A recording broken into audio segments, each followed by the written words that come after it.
Kita harus kreatif, Mbak Agni. Jadi yang paling pasti dari anak-anak ini adalah ketidakpastian, saya bilang gitu ya. Kita kadang beberapa terapi saya, Ibu saya buat program seperti ini, kenapa sih seperti ini? Itu menariknya, saya bilang gitu. Jadi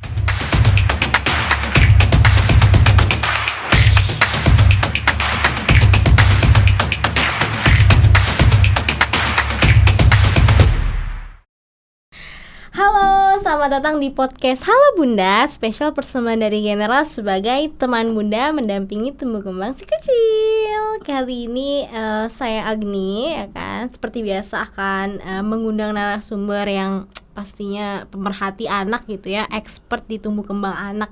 Kita langsung aja panggil deh ya, seorang konsultan dan terapis tumbuh kembang anak, yaitu Bu Dwi. Ya.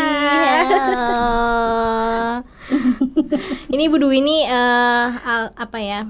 praktik ya di klinik Diandra Terapi Terpadu, bener ya Bu ya? Betul. Oke, ini aktivitas di kliniknya sebenarnya setiap hari atau gimana tuh Bu? Kalau di klinik sih dari Senin sampai Sabtu, Mbak Agni. Cuman kalau saya hanya hari Senin dan Sabtu aja. Gitu. Oke.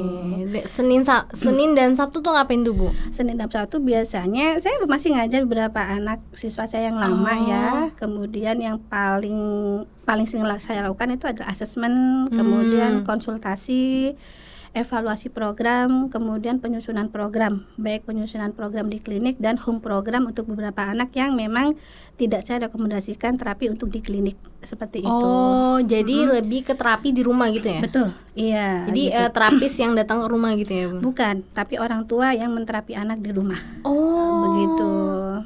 Karena terapis ternyata banyak macamnya ya. Maksudnya bisa melalui terapis atau bisa terapis yang mengarahkan ayah bunda, bener ya? Betul sekali gitu. Dan memang ada beberapa kasus yang anak-anak itu sebenarnya tidak perlu terapi di klinik gitu, tapi hanya perlu terapi di rumah dengan program yang kita buat gitu. Jadi misalnya beberapa anak yang impulsif ya, hanya karena pola asuh, karena pengaturan jam gadget, nah itu tidak saya sarankan untuk terapi. Jadi mereka saya asesmen, kemudian saya lihat seberapa butuh mereka terapi di klinik dan seberapa banyak mereka harus terapi di rumah. Jika yang lebih banyak itu di rumah, biasanya saya arahkan untuk terapi di rumah.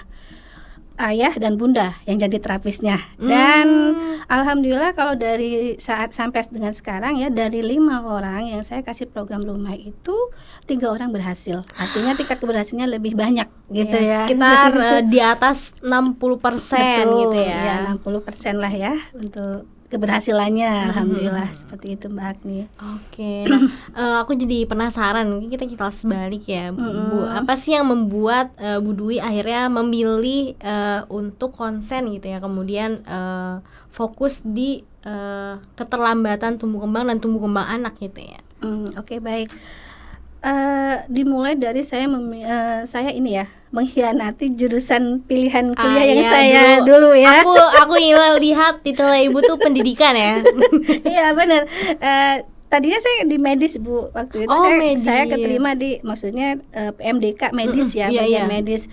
Nah pas hari di mana saya itu waktu malam saya nonton TV tentang anak tunarungu kan ya, anak tunarungu. Terus saya langsung nanya, ini sekolahnya ada nggak sih Mbak? Saya kan waktu itu kebetulan ada kos sama mbak kuliah, ada namanya PLB, dia pendidikan luar biasa. Ya udah deh aku ke situ aja gitu. Jadi satu hari sebelum saya daftar ulang ke yang ini ya, yang PMDK ini, saya langsung daftar yang pendidikan khusus ini. Gitu. Jadi di Jogja waktu itu saya daftar, alhamdulillah keterima dan sampai sekarang. Dan ini menurut saya pilihan yang pas banget buat saya karena ini sangat dinamis ya, selalu baru gitu yang saya temuin, baik itu jenis hambatannya gitu, karakteristik anaknya, setiap hari selalu baru, setiap hari tantangan baru dan saya harus belajar. Ada di mana saya merasa ini nggak ada nih di buku, nggak ada teorinya gitu, nggak ada teorinya gitu. Saya harus apa nih gitu. Akhirnya pada saat di lapangan kita memang ada satu saat kita harus trial error ya untuk metode gitu. Tapi pada saat tertentu karena mungkin kita sudah terbiasa, kita bisa memutuskan yang paling cepat. Oh metode ini yang paling efektif, seperti itu Mbak Agni. Berarti latar belakang dari pengetahuan yang ditekuni Bu Dwi ini adalah pendidikan khusus untuk ABK gitu ya. Pendidikan khusus. Dan akhirnya menjadi lebih khusus lagi gitu ya untuk mendayung di klinik gitu kan, klinik tumbuh kembang anak khususnya untuk mendampingi ABK sih ya gitu. Iya, begitu Mbak Agni ya. Oke, ini jadi poin pentingnya adalah kenapa Bu Dwi memilih itu pemerhati anak berkebutuhan khusus, kemudian keterlambatan tumbuh kembang, karena Bu Dwi ini suka tantangan. Iya. Karena anak-anak ABK itu sangat menantang gitu ya. Iya. Bukan untuk ditaklukkan, tapi untuk bagaimana kita tumbuh bareng, betul ya sih Bu? Betul. Ya? Kita harus kreatif, Mbak Agni. Jadi yang paling pasti dari anak-anak ini adalah ketidakpastian, saya bilang gitu ya. Kita kadang beberapa terapi saya, Ibu saya buat program seperti ini, kenapa sih seperti ini? Itu menariknya, saya bilang gitu. Jadi terapis menariknya seperti itu gitu. Kita bisa fokus di program A, tapi jangan lupa kita harus punya B, C dan D, karena program yang A itu tidak selalu sesuai dengan ini. Tapi untuk ke sana kita tetap akan ke A, tapi untuk menyelesaikan itu harus targetnya itu harus dipecah kadang Mbak Agni. Potong jalan belok kiri, potongnya belok kanan seperti itu, karena karakter anak boleh sama gitu ya. Kadang hambatannya juga sama, tapi pendekatannya berbeda. Itu yang saya rasakan pada saat saya mencoba membuat program-program buat anak-anak berkebutuhan khusus gitu ya. Karena untuk terapi bicara pun kadang saya bilang ada yang ini ya, memang tahapnya seperti ini. Karena saya bilang kita pakai metode jalanan aja gitu. Metode jalanan itu artinya seperti apa? Metode jalanan itu begini, ada beberapa metode yang memang tidak bisa metode yang standar yang tidak bisa dilakukan untuk anak ini gitu ya. Jadi kita harus potong jalan, kita pakai yang lain. Nah itu metode jalanan ya kalau dalam ini ya, kalau dalam guyonan saya sama teman-teman terapis seperti itu Mbak Agni. Oke.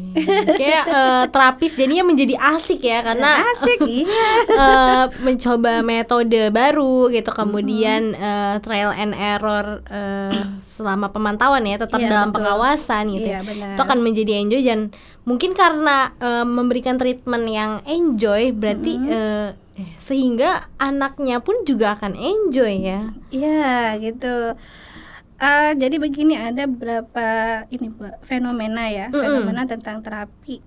Misalnya sekarang kita bilang terapi bicara ya, terapi bicara 5 tahun atau 7 tahun yang lalu gitu, anak-anak yang datang ke sana itu kebanyakan murni tidak bisa bicara gitu Mbak Agni, ya tidak bisa bicara. Ya sekitar 80% mungkin tidak bisa bicara gitu. Tapi semakin kesini gitu ya, fenomena yang ada, anak-anak itu bukan tidak bisa, tapi tidak mau berbicara. Tidak mau. Betul, tidak mau berbicara. Dan itu kenapa disebabkan seperti itu?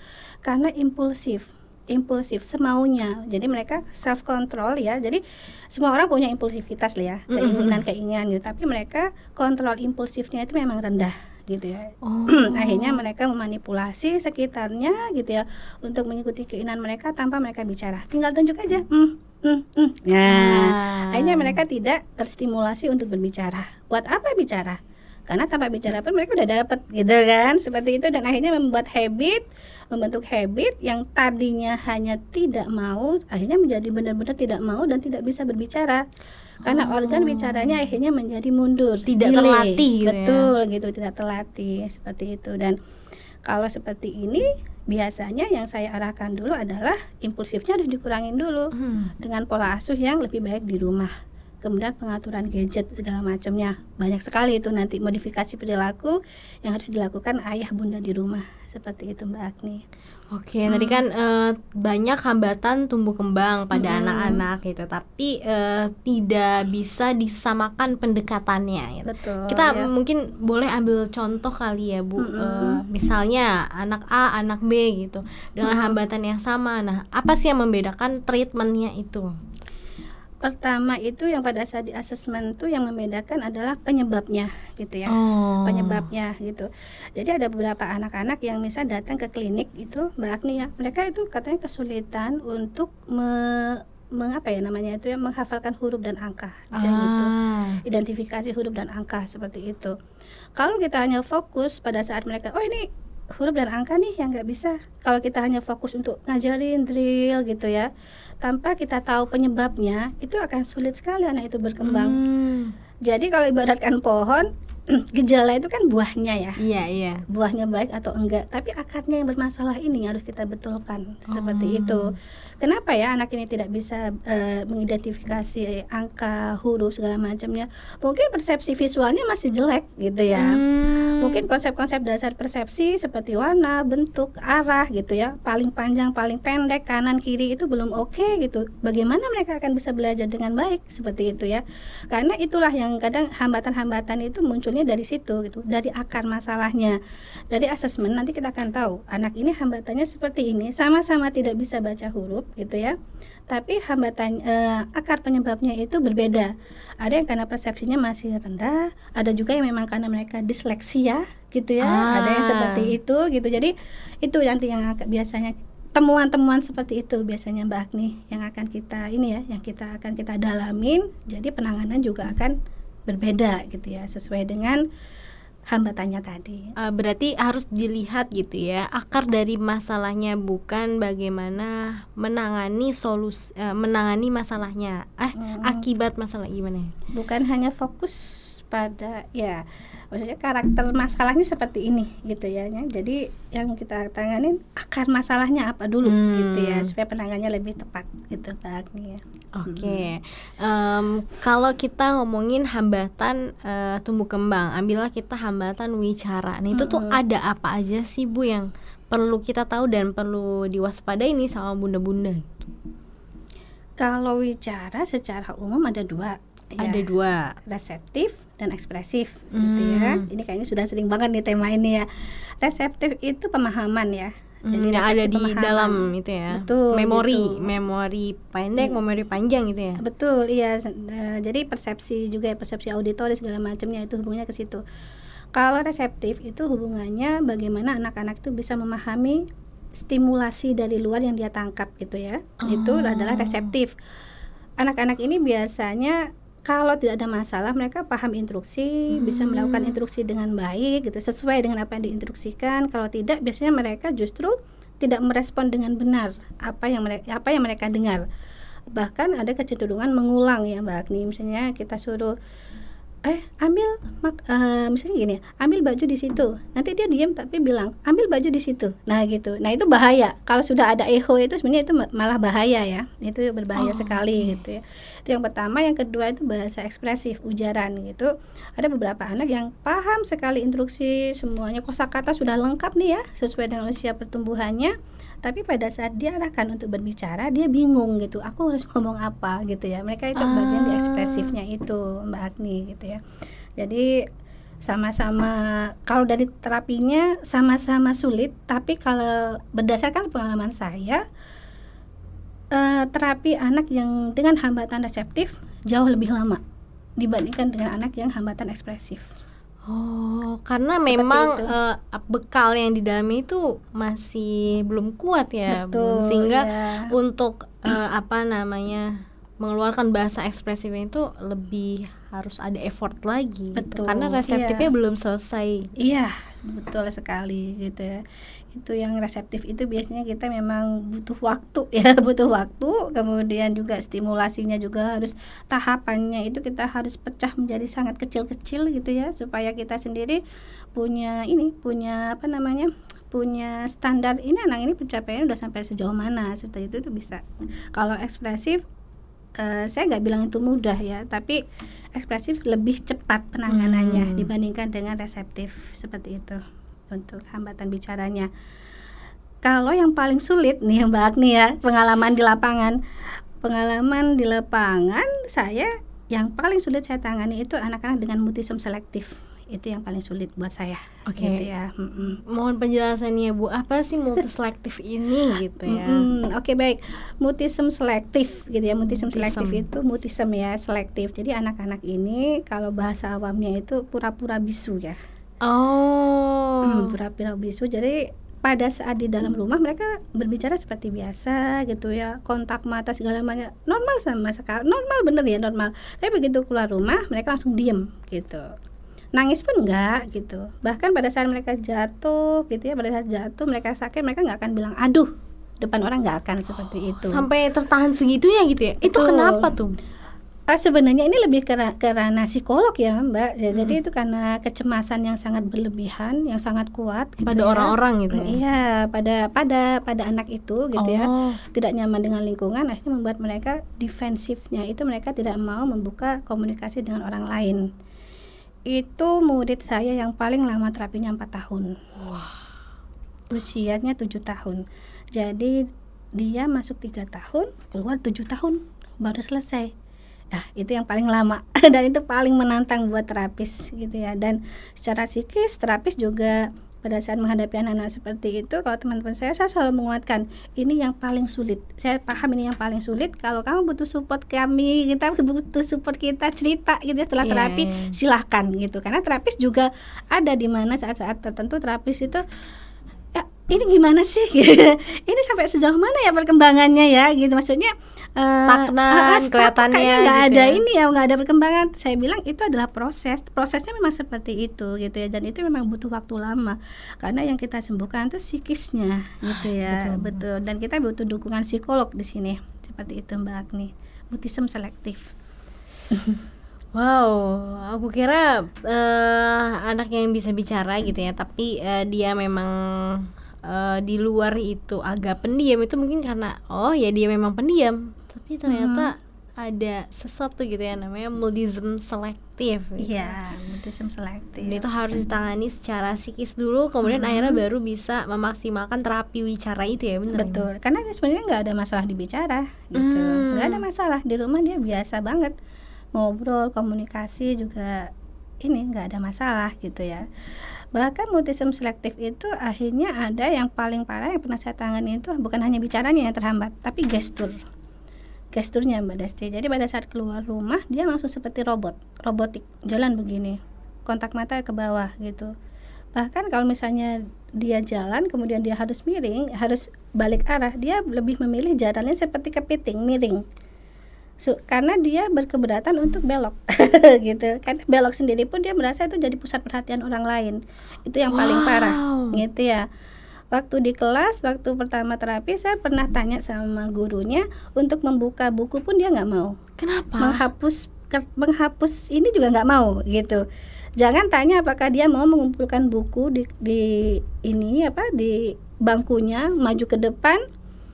Jangan tanya itu, pasti nggak mau gitu. Bukan buka halaman buku aja nggak mau gitu ya. Kenapa? Luar biasa ya. Karena mereka itu merasa cemas sekali bahwa mereka selalu merasa menjadi pusat perhatian oleh orang lain. Nah seperti itu. Jadi apapun yang dilakukan gitu ya, dia merasa seperti itu. Apapun yang dilakukan itu tingkat yang paling parah ya. Jadi sudah ke gestur. Nah saya juga pernah bertemu dengan yang seperti itu gitu ya. Jadi dia baru berbicara dengan saya itu setelah 2 bulan terapi. Itu pun cuma hanya ya. Kata-katanya adalah emas ya, Bu. Ya akhirnya keluar adalah setelah 2 bulan berinteraksi gitu. Iya, betul gitu. Luar biasa itu. Ini hal yang baru ya untuk sekarang ya. Kalau anak-anak dulu mungkin ya karena beda zaman kali ya. Jadi ya udah emang dia nggak mau ngomong ya udah selesai gitu. Dan dia akan ngomong pada waktunya gitu. Betul. Tidak perlu bener-bener yang dipancing, kasih stimulasi, kasih terapi. Kalau sekarang memang bener-bener harus jadi perhatian ya. Betul iya. Zaman berbeda, pola permainan berbeda, pola asuh juga gitu ya. Sebenarnya yang paling saya takutin dari anak-anak mutisme itu adalah bullying ya. Bullying dari sekolah karena mereka sama sekali tidak bisa berkata tidak gitu. Jadi setelah hampir 1 tahun terapi, saya mulai ajarkan dia untuk berkata tidak. Jadi terapinya saya dorong dia bilang tidak, gitu. Saya pegang dia, misalnya tangannya gitu, tidak boleh itu pun harus diterapi gitu ya. Jadi kita harus tahu ya, harus ngajarin itu. Kalau enggak bahaya. Anaknya cantik sekali seperti princess gitu ya. Kalau diapa-apain bagaimana? Saya selalu agak pikiran gitu. Apalagi sekarang lagi ini ya, Bu, pemberitaan tuh lagi marak gitu ya, tentang pelecehan seksual gitu. Betul, iya. Jadi seperti itu. Jadi kalau terapi kadang saya butuh asisten, teman ini coba pegang saya bilang tidak, tirukan, tidak. Harus seperti ini. Nah, itu pun harus diajarin gitu ya. Sedih kan? Mau nangis.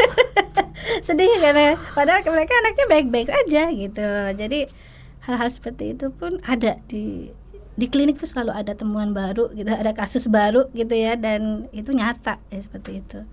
Tapi itu kenapa sih Bu? Maksudnya bisa dilihat gak dari akar permasalahannya tuh apa yang akhirnya membuat dia sangat cemas banget gitu ya, apalagi untuk berbicara.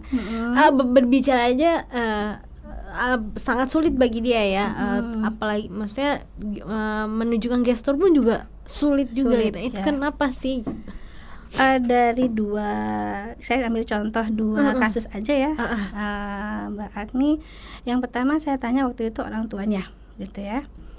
Orang tuanya itu jadi mamanya itu punya 2 orang anak. Yang pertama laki-laki itu ADHD kakaknya. Ya ADHD, pada saat kakaknya ADHD, keluarga kurang support, keluarga menyalahkan gitu ya. Hanya suami aja yang support.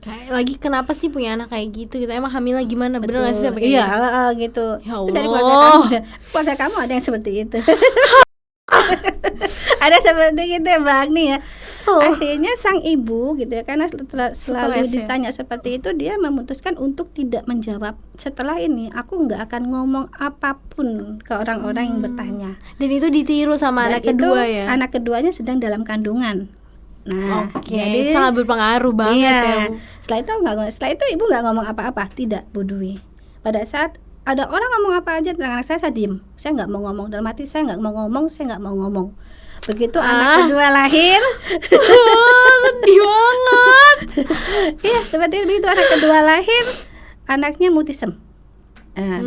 Mutism selektif Mbak Agni gitu. Jadi itu waktu kenapa ibu gini, saya tanya gitu ya, kenapa ternyata itu seperti waktu dalam kandungan saya berazam saya tidak akan ngomong Bu Dwi. Akhirnya itu yang masuk ke janin saya. Nah itu tapi udah selesai sekarang, sudah bisa ngomong. Tisu ya, tisunya ada Mbak Agni? Ada nggak tisunya ya? Oke. Sedih ya banget. Iya, Masya Allah gitu. Oke. Jadi saya yang harus ini nih Bu, relax. Oke, itu kasus kedua. Kasus pertama. Oke. Akhirnya dia mulai menetralkan diri gitu ya. Si kecil ini di usia berapa Bu? Usia 2 tahun 3 bulan dia datang ke klinik. 2 tahun 3 bulan datang ke klinik, terus sampai sekarang masih direkomendasikan oleh salah satu, dia kan ikut salah satu lembaga apa gitu ya, membaca gitu ya, ada direkomendasikan ke klinik saya. Dia terapinya 2 tahun 6 bulan sudah selesai sekarang. 2 tahun 6 bulan. Berarti sekarang sekitar 4 tahun ya. Iya, 5 tahunan ya mungkin. Iya, 5 tahun. Waktu saya kemarin video-videoin gitu, kemarin sempat ini mereka ini sudah bisa tampil, baca aktif gitu ya, di depan pede, udah bisa ya, betul seperti itu. Yang pertama. Sebentar, Mbak bisa ambil tisu nggak? Mbak Agni kebawa cerita saya nih. Sumpah ya Bu. Di awal-awal pertumbuhan secara motorik ya, yang fase merangkak tidak boleh skip. Itu ya, tidak itu boleh harus skip ya, harus ada gitu, harus ada fase merangkak itu yang pertama.